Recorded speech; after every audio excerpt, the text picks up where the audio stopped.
organization is 100% accountable for our careers. We are accountable for our happiness, success, and satisfaction at work, not our boss and not our company. So you got to be rigorous in your appraisal system. The biggest cowards are managers who do not let people know where they stand.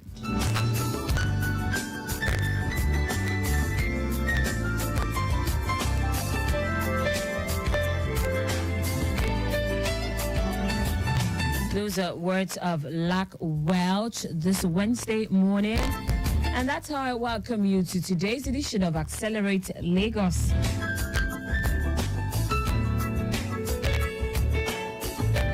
A weekly tonic on the Lagos State government's stride to curb unemployment to the barest minimum. And yes, this program has been brought to you by the Lagos State Employment Trust Fund, that LSETF. I am Taiwo Baruwa. Welcome you on board. In the course of the program, I will be updating you on what the roads are looking like also. And today on the program, we shall be talking about the importance of quarterly reviews and strategic planning for growth. My guest is Taiwo Baruwa. She's going to be joining me via telephone this morning. All right, Taiwo, if you are listening, please, you can put your calls through because you tried calling in earlier. Put your calls through. Let's get started.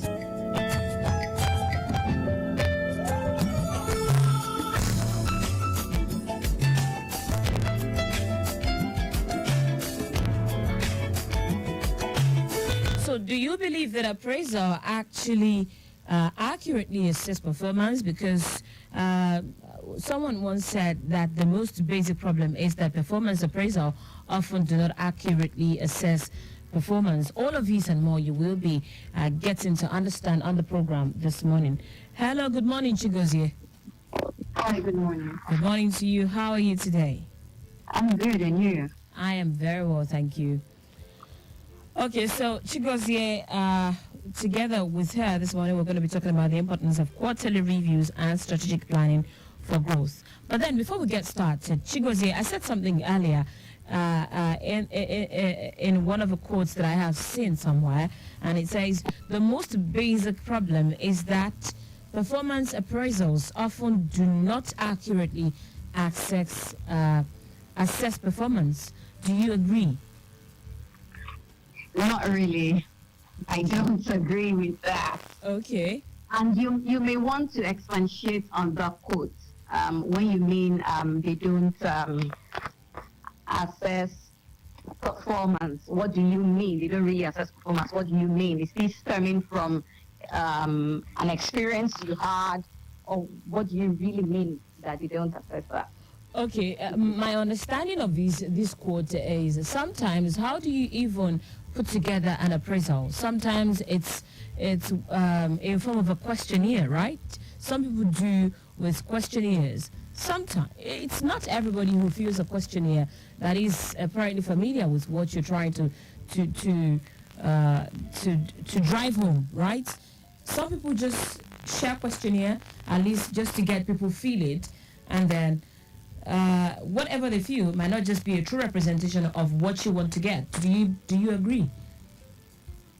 Okay, coming from that angle, yes. However, I would like you to probably rephrase it.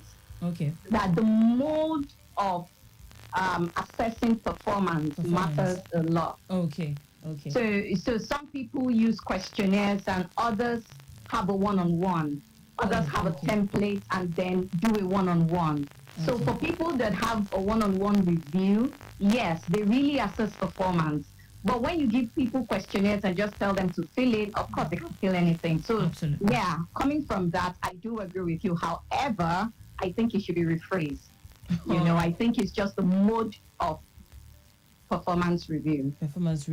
Anyway, that's in the words of Edward Deming, and of course that is his own opinion, and we cannot we cannot change his opinion. That is what he believes, and you are entitled to your opinion also. Exactly. So, Chigozie, let's get on to business. What is quarterly review, and what does it really entail? So, my understanding of a quarterly review is that it is a period of regular evaluation, and depending on what your company has penned down or has put down as a policy, it could, you could have it as a one-on-one, you could have it as a questionnaire. However, quarterly review is just a regular evaluation, and it happens on a 3-month cycle. And typically at the end of every quarter, you have a quarterly review. Yes.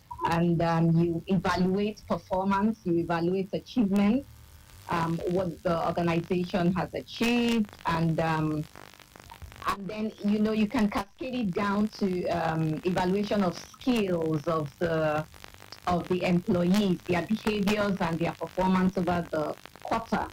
You can use a rating system for it. You can use series of questions if you want to. So basically, people set objectives, they set key results, and these things are what you evaluate at the end of the quarter. Okay, so let's now look at the reason why quarterly reviews and strategic planning are essential for businesses and professionals. So quarterly reviews, they allow you to take stock of your current reality, your current operations. Where are we now? And when you can really evaluate where you are, then you can now determine where you're going to. It allows you to assess your success, your plans for the future, and also it helps you to pinpoint on your weaknesses and areas you can improve on. And for example, you can use quarterly reviews to evaluate, existing products, and how they have performed in the market.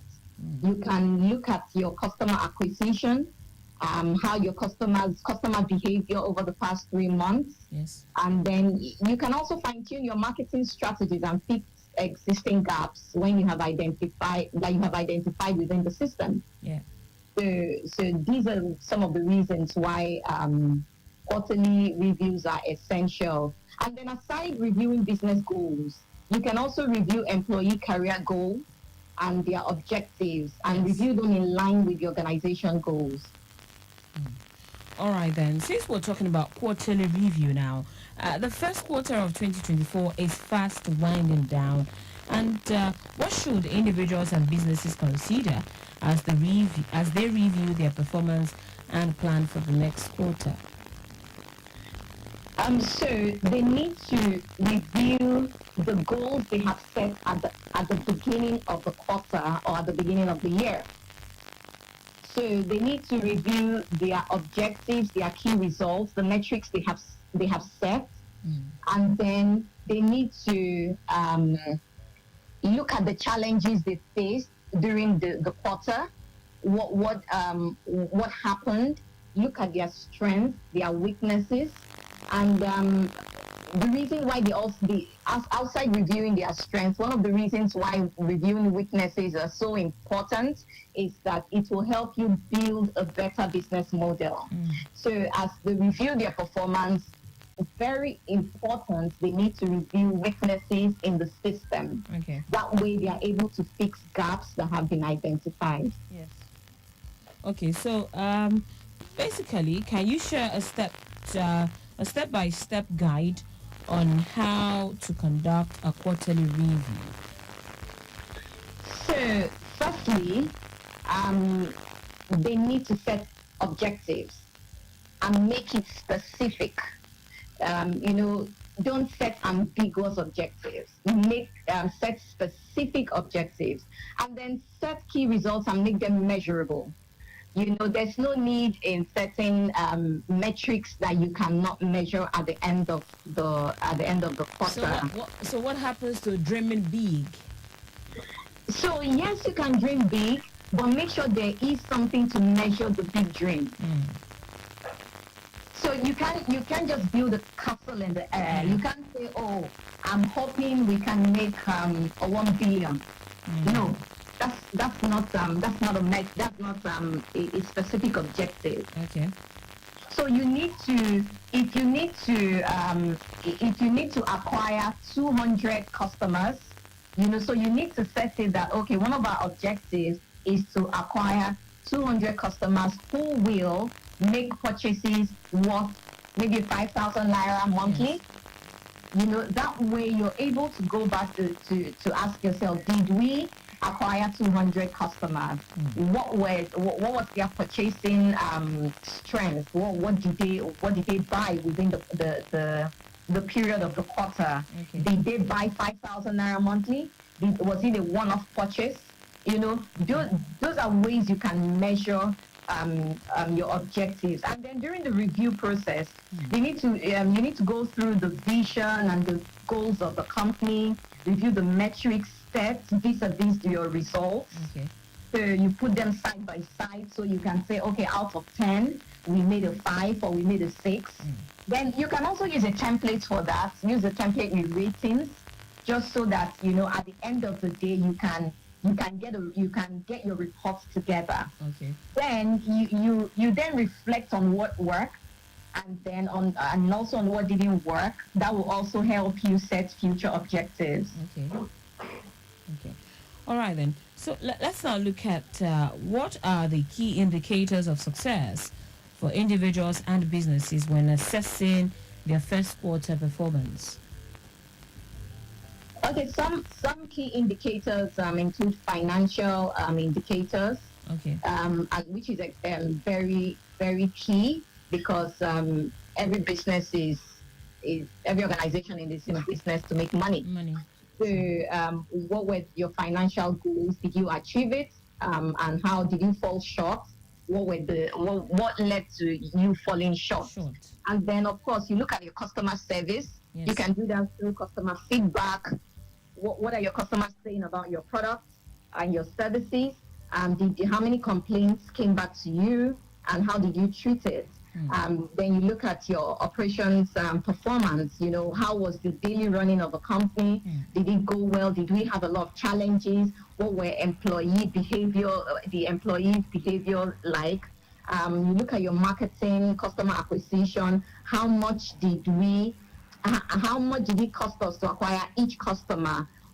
And if you're the business that ran ads, what's our return on the ad spent?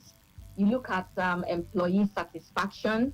Are my employees satisfied? I was coming to that.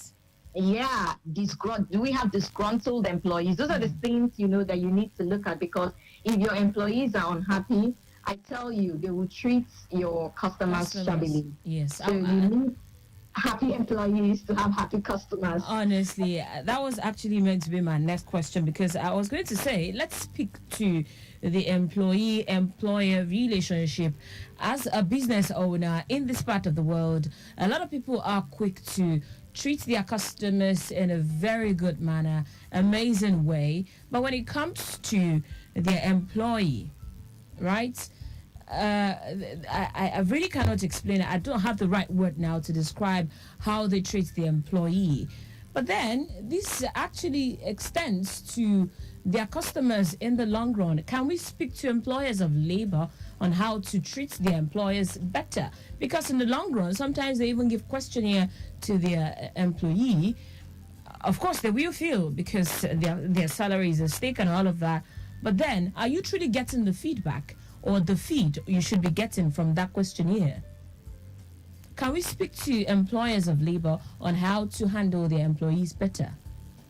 Okay, so in the interest of their own business. Yeah, so one of the things facing employer versus employee relations is an expectation.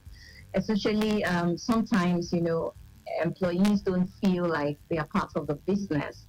And sometimes they just feel, oh, I'm just here to, probably my boss just wants me to do the work and that's it.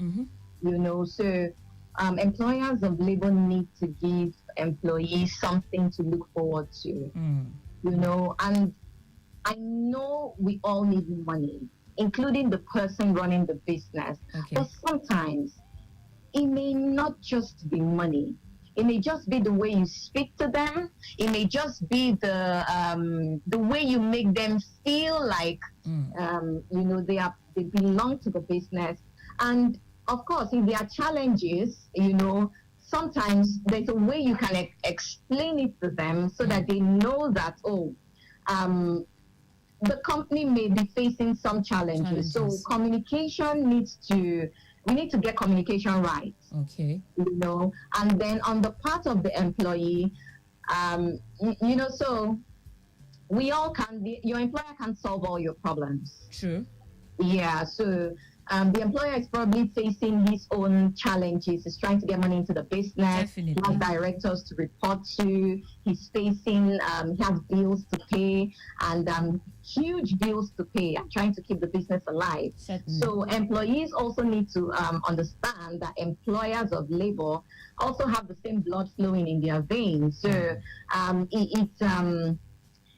I think this has to be like a symbiotic relationship. Mm-hmm. So I understand that my boss is facing his own challenges, but the boss also needs to understand that employees too face their own challenges. So you need to make them feel like they are part, they belong to the business. You don't treat them like trash. Yeah. Because your business is only as good as your employees. Amazing. That particular statement there is a takeaway for me, But for our listeners this morning, if you're wondering who I have been speaking with, I have on the phone this morning Taiwo Baruwa. And today we are talking the importance of quarterly reviews and strategic planning for growth.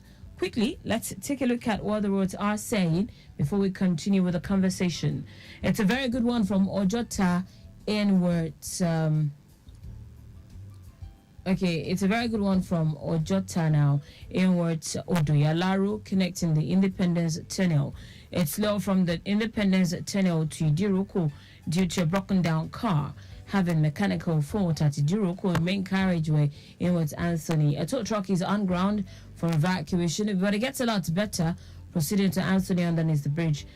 All through to Obanikuru and Fadeyi. It's a bit slow around Fadeyi due to alternation and activities of commercial buses.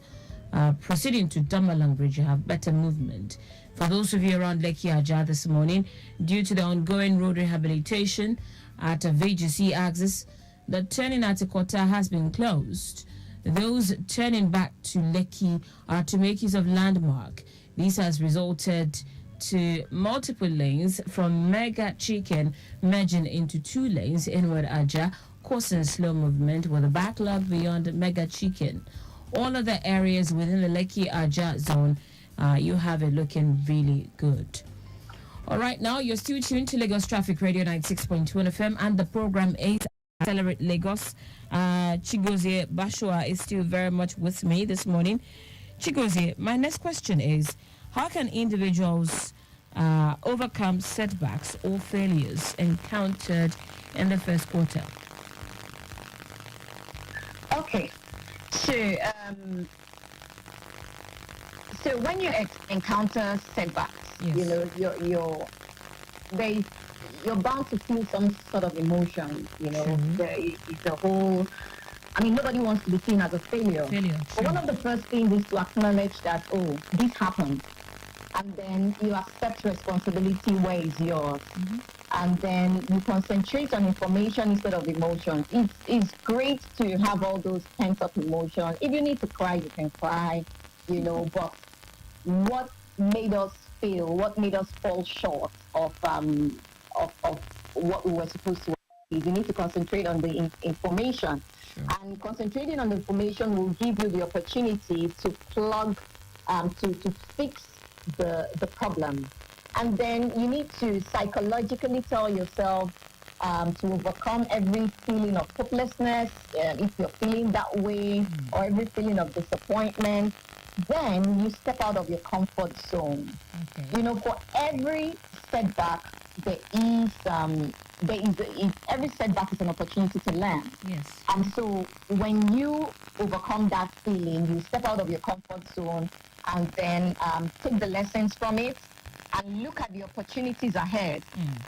Because you need to be positive. For you to be able to meet your targets, you need to have a positive mindset. You need to be optimistic. Pessimism is not allowed because a pessimistic person won't achieve anything. True. All right, then. Let's now talk about transitioning, right? So most times we want to transition seamlessly, but then what steps should individuals or businesses take to transition smoothly from one quarter to the other? So after you have analyzed the business, your performance, whatever you need to analyze, and you get your report out, then one of the first thing to do is to set new objectives based on the reports you have, and then set new metrics. Now, after that, you then set your action plans. What are we going to achieve in the second quarter? How do we achieve it? And you set them in baby plans, baby steps, actually. So while you have your big picture, you can break them down and then set them in, use baby steps, and then allocate resources towards it. So say, for instance, we need to spend maybe like a 2,000 naira, for example, on Facebook ads in order to get like about 50 customers. Yeah. So what do we need to do? Who is in charge of that? Okay. So you need to find the person in charge, allocate resources towards it, and what will that lead us to? So when we acquire these amounts of customers, how does that tie to the new objective? So everything needs to, so when you set objectives and set a plan, an action plan, and you allocate trees, so everything needs to tie back to the objective set. And then you communicate effectively to your employees. You need to tell them exactly what it is what you expect from them. So when you communicate effectively, so that everyone is on the same page.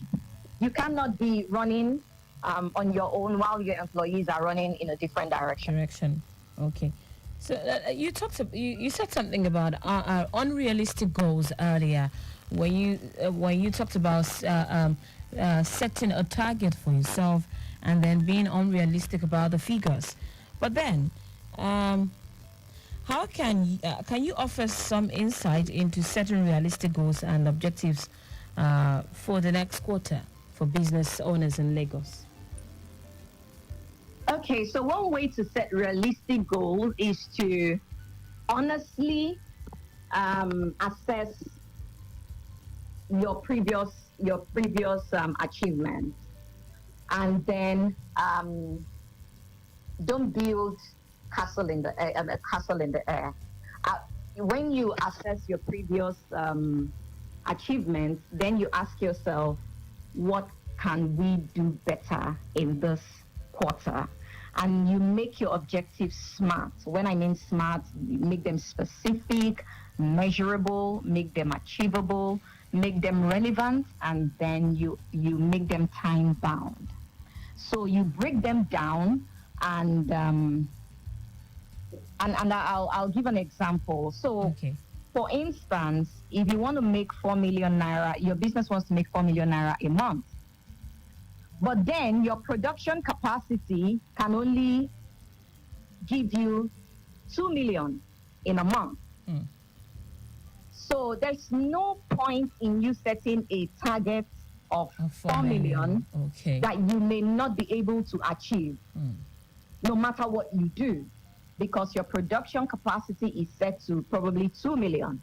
So what you do is, if you have probably set the 4 million in the first quarter and you did not hit that target, one of the realistic things to do is to come back to the drawing board and then honestly tell yourself, we cannot get 4 million except we want to buy more equipment, or probably we need to employ more staff, or we need to do certain things. So pending when we do that, we can hit a 2 million or a 2.5 million.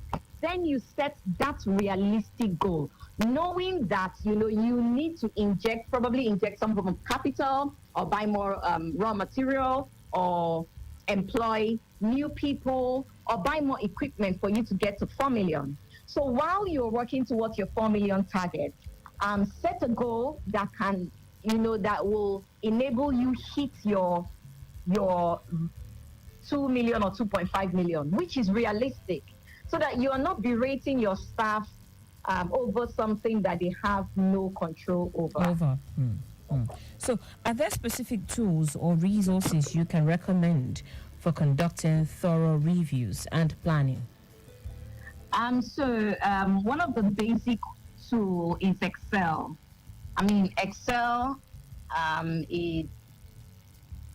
Excel is a tool that I think we have not, a lot of people have not utilized to its fullest potential. Okay. You can use Excel as a tool for conducting your interview. You can use a Gantt chart.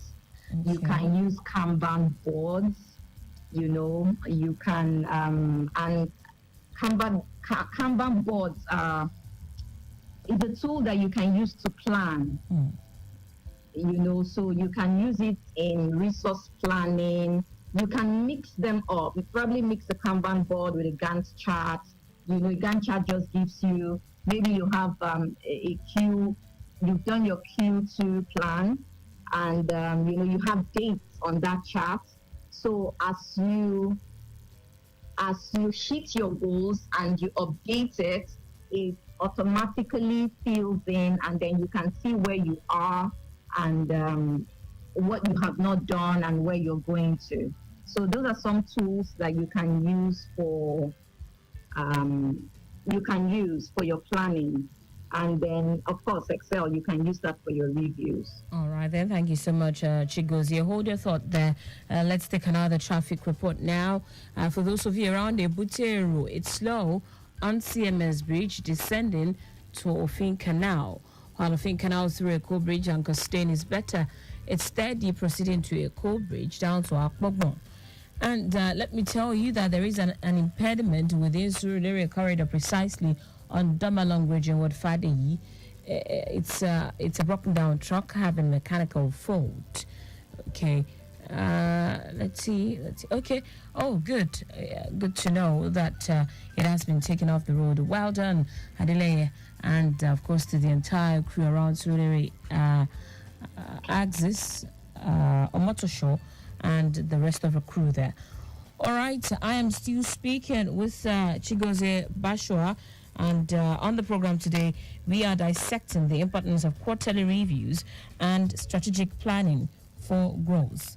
Well, you can still be a part of the conversation on 0809 9120 777 or 0915 387 7127.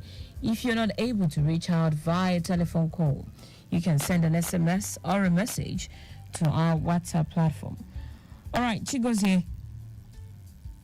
Yes, okay. I'm here. So, in what ways can professionals align their personal growth goals with the objectives of their organizations? Okay, so first,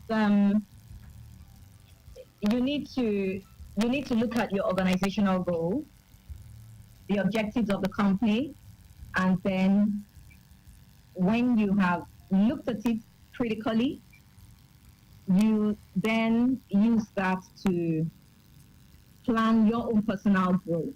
Mm-hmm. You then use that to set your own personal growth.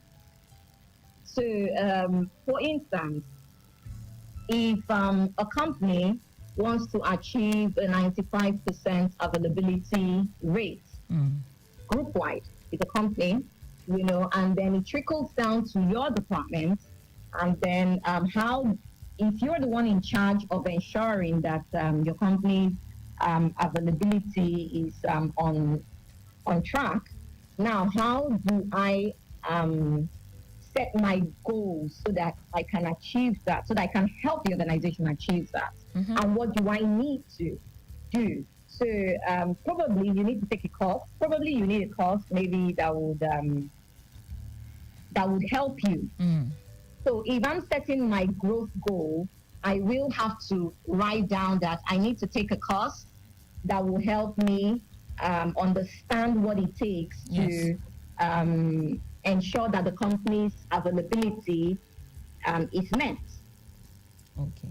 So you need to align your personal growth with the objectives of the company. There's no point in working in a place and then you are like the North and South Pole.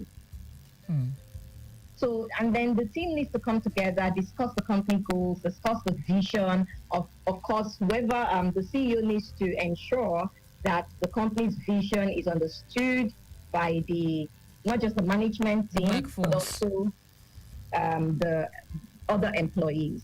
That way, everyone is in tune with what the company is doing.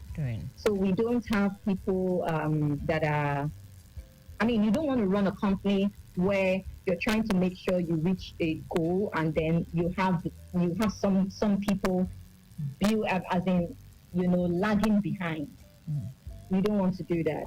Okay then. So as we take this home this morning, let's talk about some key performance indicators. That's the KPIs that individuals and organizations can use to track their progress and success quarterly. Okay, so one way professionals are able to hold on. Okay, so one way they are able to track their progress is to once again you need to fall back to the standard that has been set. Okay. Did I perform well against the standard that has been benchmarked? Okay. So that's one way. And then you look at your growth goals. What did I make it? Did I fall short? You know, it has to do with iteration. You review, you come back, you know, what needs to be done, you know, regularly. And then, you know, one of the things that business owners need to do is that their strategic plan needs to be reviewed regularly. Okay. So this document is a document that is live. It's not just a document you set and then you throw away and then bring it out at the end of a quarter. So you need to have a live document. And when it is a live document, it's easy for you to notice when an employee is stepping out of line in terms of the organizational goals. So organizations need to have a plan that they regularly review. I mean, you review it monthly. If you have monthly meetings, that monthly review meetings, you can use that to review your plans and see if you're falling short, and if not, or if you're on track, how do you improve? And also, individuals also need to have like a growth plan, a growth plan that they can always go back to see if probably if there are trainings they need to take, they need to tick it and say, okay, I took this training, I took this exam, I took this certification, and I made it or I didn't make it, and I need to plan to write another one, you know, things like that. So those are the things that... All right, finally, before I let you go, do you have additional tips or insight you would like to share with our listeners? Okay, so I would like to say that reviews are extremely important. And even if you're a small business owner, you know, sometimes we think that performance reviews and audits are for established businesses, the big businesses. But I'll say that even if you're just, even if you have only 2 employees, it's important for you to review your goals regularly. So don't leave it till you're 20 or you're 50 employees. Start when you just have only 1 person. Start when you have only 2 people, you know, and then build on that. Because anything that you establish in your business, once it is cast in stone that every quarter we have reviews, it becomes a structure for your business. Yes. So anyone that is coming in knows that at the end of a quarter, this routine, this is the routine for the business. This is what we do at the end of the quarter. But if you're waiting until you're 20 employees, it's never going to happen. So I like to say that business owners should, irrespective of your status, should engage in reviews, should engage in strategic planning. And one of the things it helps you do is it gives you focus so that you're not running around, there's something they call anywhere belefice kind of business person. If they say this is the way, you just go there. If they say no, if the wind blows this way, you follow the wind. You can't run a business following the wind. True. So once you have a focus, then when the wind blows, you need to now sit down to know if this wind favors me or not. So those are tips I would like to leave for business owners. Just start small, and then you can grow.